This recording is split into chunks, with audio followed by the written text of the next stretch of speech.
Eric, doing a quick little video here. Here's your Palomar SL41, and there's the realistic plug.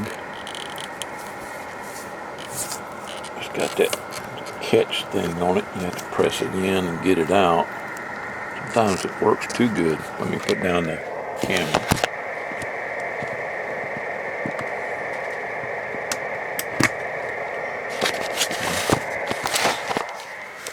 That little catch right there, you have to push it back in so you can get the microphone out. But another thing is that I put heat shrink on there, but I didn't bring the heat shrink far enough back out, and I didn't want to unsolder everything and take the microphone plug back apart to put that on there. So what I did was use a small wire tie to make sure that the wires don't pull out.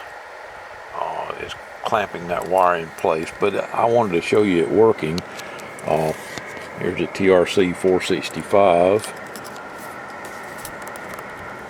I've got it on channel 38, lower sideband.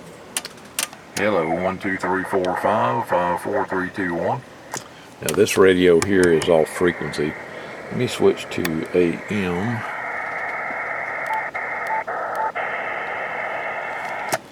Hello, 1 2 3 4 5 5 4 3 2 1. Audio test. Test audio. Audio 1 2.